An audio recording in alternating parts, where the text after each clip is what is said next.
ആശാവർക്കർമാർക്കുള്ള ധനസഹായം വർദ്ധിപ്പിക്കുന്നത് പരിഗണനയിലാണെന്ന് വ്യക്തമാക്കുകയാണ് കേന്ദ്ര സർക്കാർ. കേരളത്തിന് കുടിശ്ശിക നൽകുന്നതിൽ വീഴ്ച വരുത്തിയിട്ടില്ലെന്ന് കേന്ദ്രമന്ത്രി ജെ.പി. നദ്ദ ആവർത്തിച്ചു. പ്രാഥമിക ഉത്തരവാദിത്തം സംസ്ഥാന സർക്കാരിനാണെന്നാണ് ആരോഗ്യ മന്ത്രാലയത്തിന്റെ നിലപാട്. കേരളം നൽകുന്നത് 6000 രൂപയാണെന്നും രാജ്യസഭയിൽ മറുപടി നൽകി. അതേസമയം ആശമാർക്ക് പിന്തുണ പ്രഖ്യാപിച്ച UDF എംപിമാർ പാർലമെന്റ് കവാടത്തിൽ പ്രതിഷേധിക്കുന്നത് നമ്മൾ കണ്ടു.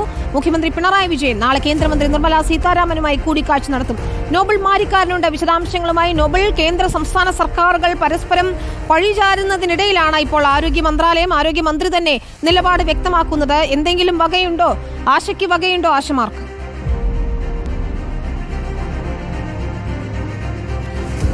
വിനിത, കേരളത്തിലെ അടക്കം ആശാ വർക്കർമാർക്ക് പ്രതീക്ഷ നൽകുന്ന വാക്കുകളാണ് ഇന്ന് കേന്ദ്ര ആരോഗ്യമന്ത്രി ജെ.പി. നദ്ദയുടെ വാക്കുകളിൽ ഉള്ളത് എന്ന് വേണം പറയാൻ. പ്രധാനമായും ആശാ വർക്കർമാരുടെ വേതനം അടക്കം വർദ്ധിപ്പിക്കുന്ന കാര്യത്തിൽ കേന്ദ്രം പരിഗണിക്കുന്നുണ്ട്. പ്രധാനമായും കഴിഞ്ഞ ദിവസങ്ങളിൽ NHM യോഗം ചേർന്നു. ആ യോഗത്തിൽ വേതനവർദ്ധനവ് അടക്കമുള്ള പല കാര്യങ്ങളും മുന്നോട്ട് വെച്ചിട്ടുണ്ട്. ഇതിൽ കേന്ദ്രം ഒരു തീരുമാനം എടുക്കും എന്നാണ് ഇതിൽ അദ്ദേഹം വ്യക്തമാക്കിയിരിക്കുന്നത്. അതോടൊപ്പം തന്നെ കേരളത്തിന് ആശാവർക്കർമാരുടെ വേതനവുമായി ബന്ധപ്പെട്ടുകൊണ്ട് അത്തരത്തിൽ സഹായവുമായി ബന്ധപ്പെട്ടുകൊണ്ട് നൽകാനുള്ള മുഴുവൻ കുടിശ്ശികയും നൽകി തീർത്തിട്ടുണ്ട്. അത് ഒരു തരത്തിലുള്ള അലംഭാവവും കേന്ദ്രത്തിൻ്റെ ഭാഗത്ത് ഉണ്ടായില്ല. പക്ഷേ ഈ തുക വിനിയോഗിച്ചതുമായി ബന്ധപ്പെട്ട കണക്കുകൾ കേരളം കേന്ദ്രത്തിന് കൈമാറിയില്ല എന്ന കുറ്റപ്പെടുത്തലും ജെ.പി. നദ്ദയുടെ ഭാഗത്ത് ഉണ്ടായി. ഒപ്പം ഇതുമായി ബന്ധപ്പെട്ട് പ്രത്യേകിച്ച് NHM ഫണ്ടുകൾ 2021 മുതൽ 2024 വരെ കൈമാറിയതിൻ്റെ രേഖകളും ഇപ്പോൾ എന്താണെങ്കിലും കേന്ദ്ര സർക്കാർ പുറത്തുവിടുന്നുണ്ട്. 2021-22 കാലയളവിൽ 1675.38 ലക്ഷം രൂപയും അതോടൊപ്പം തന്നെ 2022-2023, 2023-2024 കാലയളവിൽ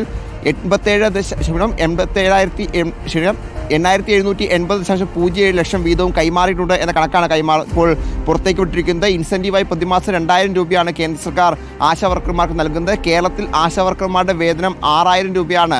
അത്തരത്തിൽ ഓണറേറിയം 6000 രൂപയാണ് കേരളം നൽകുന്നത് എന്നുകൂടി കേന്ദ്രം വ്യക്തമാക്കുന്നു. നേരത്തെ ഇത് കേരളം 7000 രൂപ നൽകുന്നുണ്ട് എന്നായിരുന്നു കണക്കുകൾ ഉണ്ടായിരുന്നത്. എന്നാലും കേന്ദ്ര കണക്കിൽ ഇത് 6000 മാത്രമെന്നാണ് വ്യക്തമാക്കുന്നത്. ഒപ്പം രാജ്യത്തെ വിവിധ സംസ്ഥാനങ്ങളിൽ ആശാ വർക്കർമാർക്ക് നൽകുന്ന ഇൻസെൻറ്റീവ് അതോടൊപ്പം തന്നെ ഓണറേറിയം അടക്കമുള്ള കാര്യങ്ങളുമായി ബന്ധപ്പെട്ട കണക്കുകളും കേന്ദ്ര സർക്കാർ പുറത്തേക്ക് വിട്ടിട്ടുണ്ട്. ഇന്നിപ്പോൾ കേരളത്തിലെ UDF എംപിമാർ പാർലമെന്റ് കവാടത്തിൽ ആശാ വർക്കർമാർക്ക് പിന്തുണയുമായി പ്രതിഷേധിക്കുന്ന കാഴ്ച കണ്ടു. ഒപ്പം രാജ്മോഹൻ ഉണ്ണിത്താൻ ഈ വിഷയം ഇന്ന് പാർലമെന്റിൽ ശൂന്യവേളയിൽ ലോക്സഭയിൽ അവതരിപ്പിക്കുകയും ചെയ്തു. എന്താണെങ്കിലും കേരളത്തിലെ എംപിമാർക്ക് ഈ ആശാ വർക്കർമാരുടെ പ്രശ്നങ്ങൾ പാർലമെന്റിൽ അവതരിപ്പിക്കാൻ കഴിഞ്ഞു എന്നാണ് പ്രധാനപ്പെട്ട കാര്യം. ഇതുമായി ബന്ധപ്പെട്ടുകൊണ്ട് തന്നെയാണ് ഇപ്പോൾ ജെ.പി. നദ്ദ ഇതിൽ മറുപടി പറയുകയും ചെയ്തത്. വിനീത, ശരി, നാളെ ഏതായാലും മുഖ്യമന്ത്രി പിണറായി വിജയൻ തന്നെ ധനമന്ത്രി നിർമ്മല സീതാരാമനുമായി കൂടിക്കാഴ്ച നടത്തുകയും ചെയ്യുന്നുണ്ട്. ഏതായാലും ആശമാർക്ക് ആശ്വാസമാകുമോ നിലപാടുകൾ സർക്കാരുകളുടേത് എന്നാണ് അറിയേണ്ടത്.